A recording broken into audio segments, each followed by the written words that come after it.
வழங்குவதற்கு ஒரு மாபெரும் கலைஞன், மகத்தான மனிதர் திரு சிவகுமார் ஐயா அவர்களை மேடை ஏற்றுவதில் மகிழ்ச்சி அடைகிறது ஆனந்த விகடன் நம்பிக்கை விருதுகள் 2024.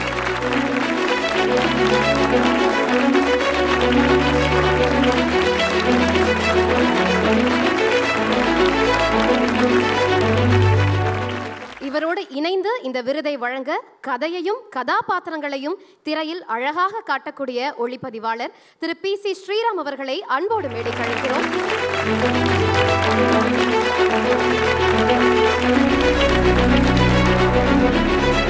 இவர்களோடு இணைந்து இந்த விருதை வழங்குவதற்கு Himalaya area manager mister K Sivashanmugam அவர்களையும், area sales manager mister Saravanan AK அவர்களையும் அன்போடு மேடைக்கு அழைக்கிறோம்.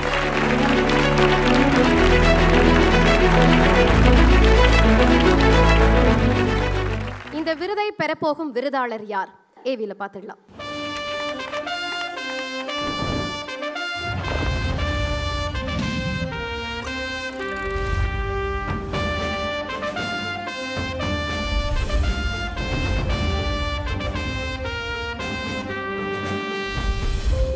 யாரை வேண்டுமானாலும் நேசித்து விடுகிற, யாரையும் நேசிக்க வைத்து விடுகிற கதாபாத்திரங்களை உலவ விட்டு மெய்யழகனாக்கிய இயக்குனர் பிரேம்குமாருக்கு தமிழ் ரசிகர்கள் கொடுத்தது சிவப்பு கம்பள வரவேற்பு.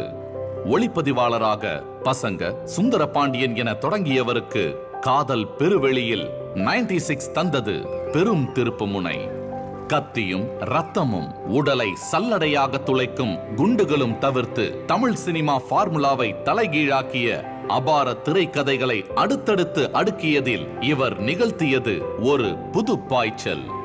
ஆக்ஷனில் அடித்து விளையாடிய நடிகர்களை கலைஞர்களாக்கி இவர் அழைத்துச் சென்ற அழகிய வண்டி பாதையில் தமிழ் உலகம் மொத்தமும் நிதானமாக பயணித்து இலைப்பாரியது. அன்பை விட மேலானது எதுவும் இல்லை என சொல்லிய வகையிலும் நம் முகத்தை நமக்கே காட்டும் கண்ணாடியாக இருந்தார். ஒவ்வொருவரின் விழியோரத்திலும் துளி கண்ணீரையாவது திரள வைத்து பேரன்பு போதித்த இந்த அற்புத கலைஞனை கொண்டாடி மகிழ்கிறது ஆனந்த விகடன். அன்பிற்கும் உண்டோ அடைக்கும் தாழ் என திரையில் காட்டிய இயக்குனர் பிரேம்குமார் அவர்களை அன்போடு அழைக்கிறது ஆனந்த விகடன் நம்பிக்கை விருதுகள் 2024.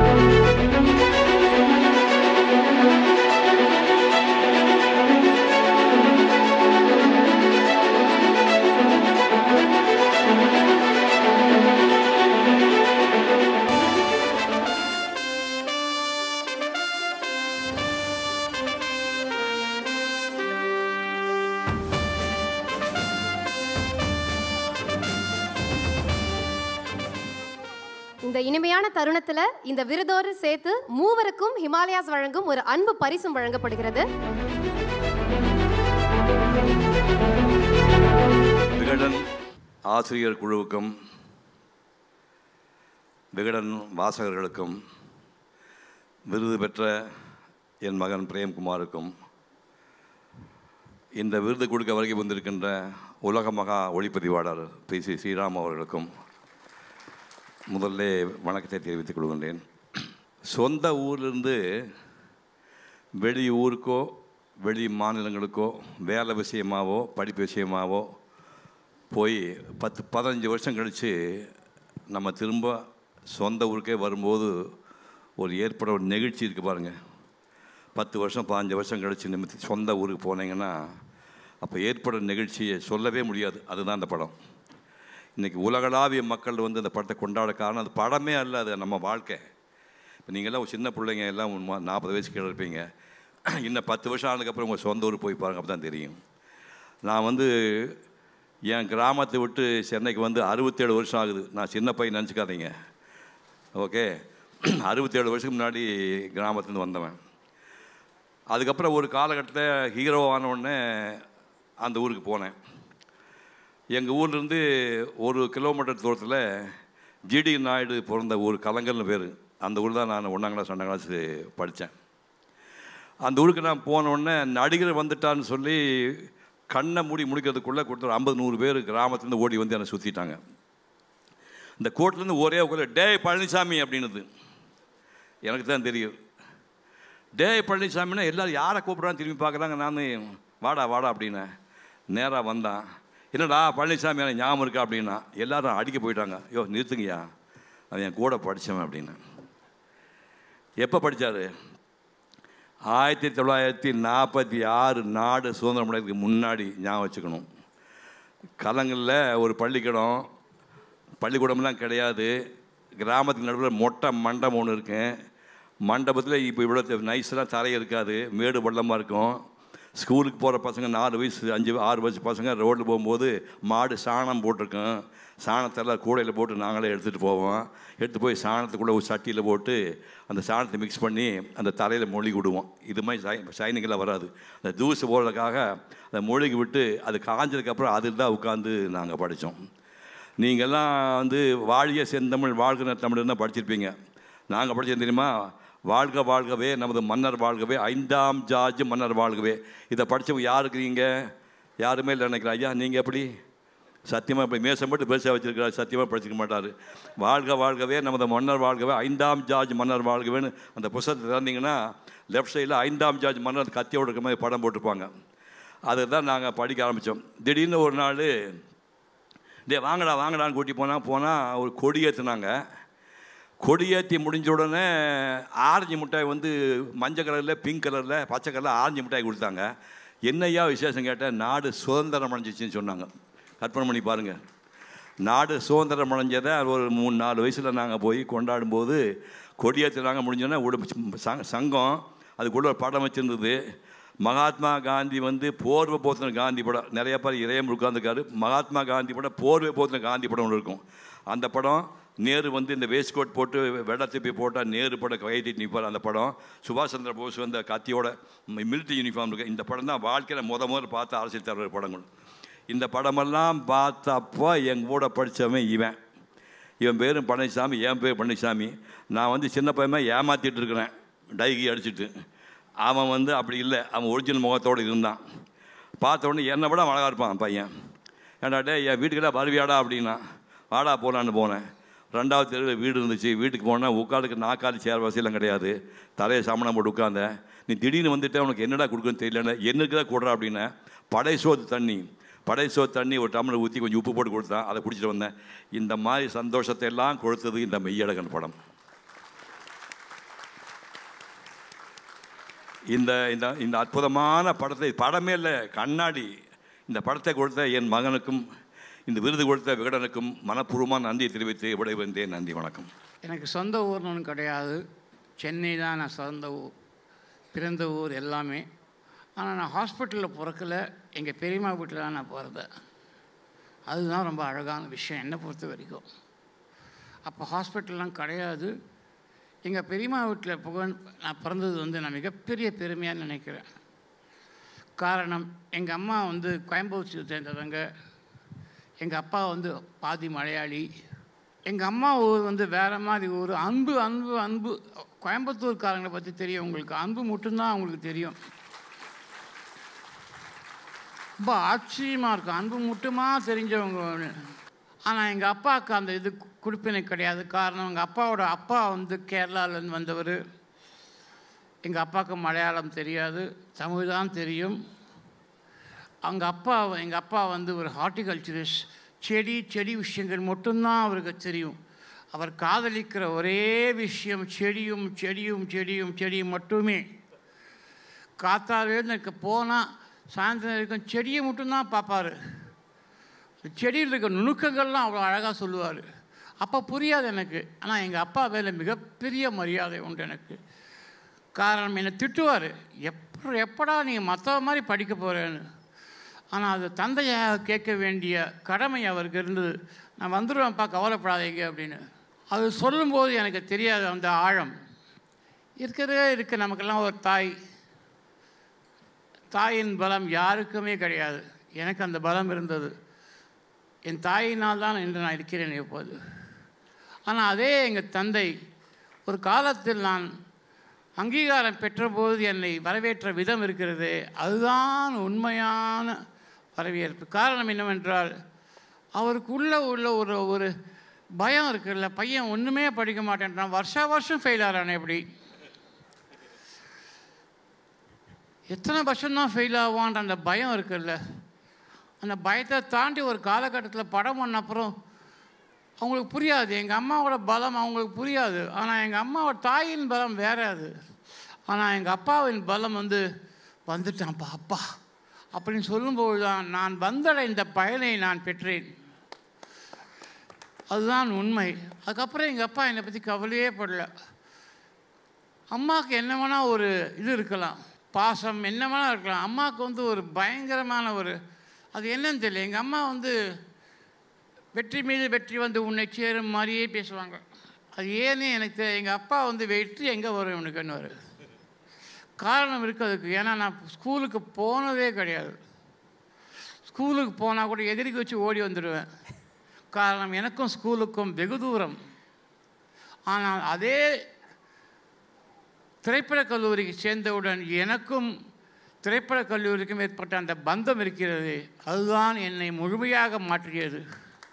என்னை ஒரு மனிதனாக மாற்றியதுக்கு காரணம் திரைப்படக் கல்லூரி மட்டும்தான், வேறு எதுவும் கிடையாது. சினிமா என்னை முழுமையாக மனிதனாக கொஞ்சம் கொஞ்சமாக மாற்றியது.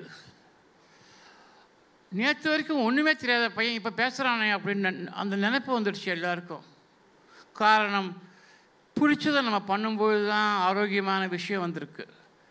So coming back to the point, எனக்கு ஒரு ஸ்கிரிப்ட் ஒரு பையன் கொடுத்தான். அந்த பையனை பற்றி உங்களுக்கு தெரியாது, இப்போ சொல்கிறேன். யாருன்னே தெரியாத ஒரு பையன் எங்கிட்ட ஒரு ஸ்கிரிப்ட் கொடுத்தான்.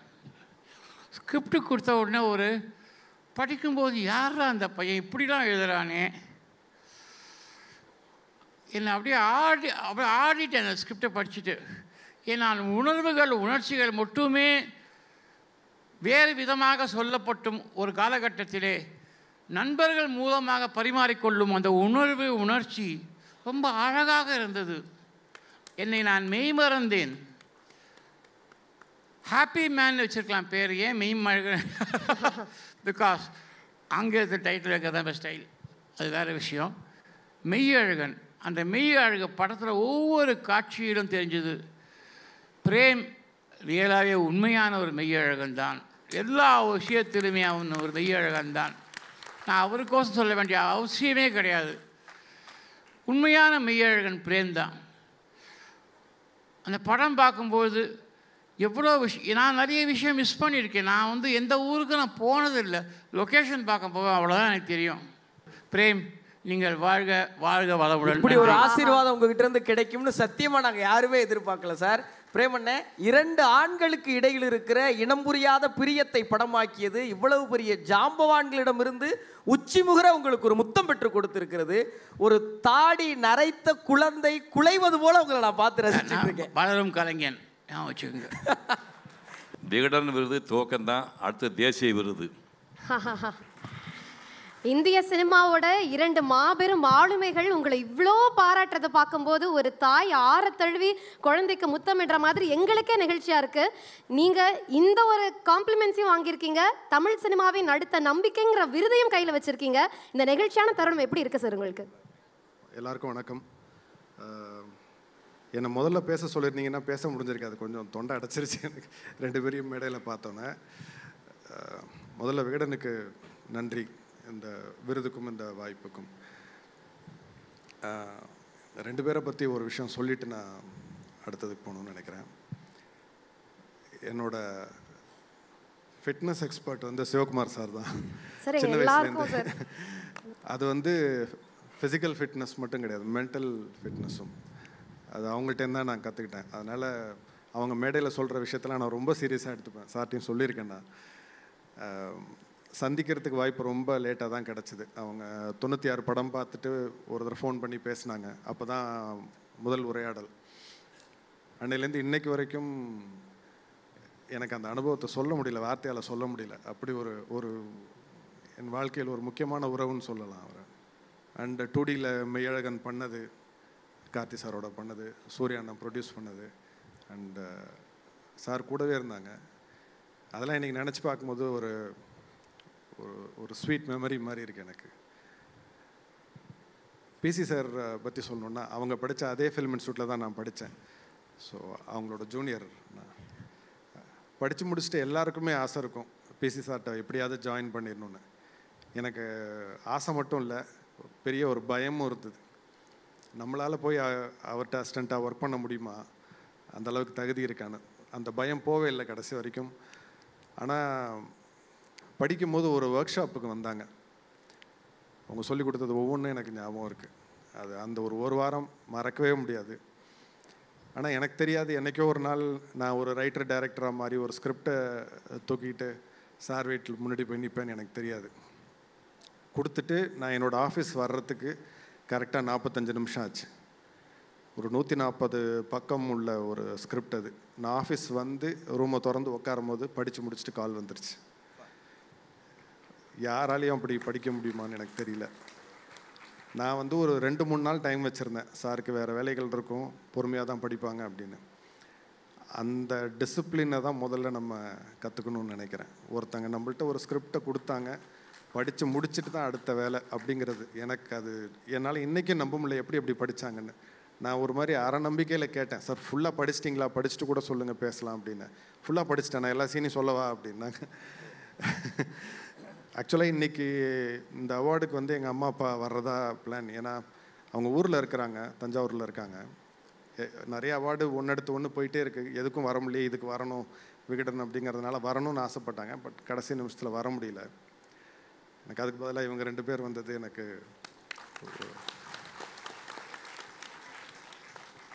ஆனால் ஒவ்வொரு அவார்டுக்கும் தவறாமல் எங்கள் குடும்பத்துலேருந்து என்னோடய சித்தி சித்தப்பா வந்துடுறாங்க. ஏன்னா அவங்க சென்னையில் இருக்கிறதுனால இங்கே தான் உட்காந்துருக்காங்க. அவங்களுக்கு என்னுடைய நன்றி. எல்லா அவார்டுக்கும் வந்து மகன் அவார்டு வாங்குறது வந்து பார்த்து சந்தோஷப்படுறாங்க, இன்றைக்கும் வந்திருக்கிறாங்க. விகடனுக்கு என்னுடைய ஒரு பெரிய நன்றி. ஏன்னா இது 96க்கு ஒரு தடவை வாங்கினேன், திரும்ப வாங்குறதுங்கிறது எனக்கு ஒரு பெரிய கௌரவமாக இருக்குது. நன்றி. சிவகுமார் சார், நீங்கள் பிரேமண்ணனை என் மகன் அடையாளப்படுத்துனீங்க, ஸ்ரீராம் சார் மகன் போல அவர் அடையாளப்படுத்துனீங்க. அவரும் கலையுலக பெற்றோராக தான் உங்களை பார்க்குறாரு. நீங்கள் 2 பேரும் ஆரத்தழுவி அவருக்கு ஒரு அன்பு முத்தம் கொடுக்கணும்னு நாங்கள் ஆவலோட கேட்குறோம் சார்.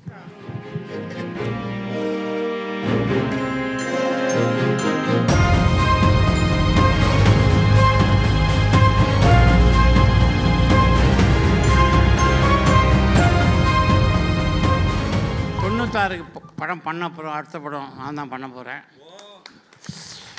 அவருக்கு நாங்கள் கொடுக்கும் அன்பு கட்டளை. காரணம், நல்ல இயக்குனர்கள் நம்ம இருக்கும்போது நம்ம அறியாமல் நம்ம ஏதோ ஒரு புது உணர்ச்சி ஏற்படும். அந்த உணர்ச்சி எனக்கு தேவை அடுத்த கட்டத்துக்கு செல்ல. நன்றி, வணக்கம். பிரேமண்ணே, ஒரே மேடையில் இத்தனை விருதுகள் கிடைச்சிருக்கு, 96 பாகம் 2, என்ன கதை சொல்ல போகிறீங்க? பாய திறக்க மாட்டார். படம் பாருங்கள், சொல்லவே கூடாது எதுவுமே. எழுதி முடிச்சிட்டேன், அதுக்கான நேரம் வரும்போது கண்டிப்பாக அது திரைக்கு வரும். நானும் அவளோட காத்துட்ருக்கேன். ஒரு நம்பிக்கை தான். ஏன்னா இந்த அவார்டை பற்றி ஒன்று சொல்லணுன்னா, என்னுடைய படங்களில் வந்து அன்பை பற்றி அதுதான் மெயினாக இருக்கும். ஆனால் நான் அன்பை விட உயர்வாக நினைக்கிற விஷயம் நம்பிக்கை. அந்த பேரில் ஒரு அவார்டு கொடுத்துருக்குறீங்க, அது ஒரு பெரிய பொறுப்பை கொடுக்குது. கண்டிப்பாக அதை காப்பாற்ற நான் முயற்சி பண்ணுறேன். நன்றிண்ணே.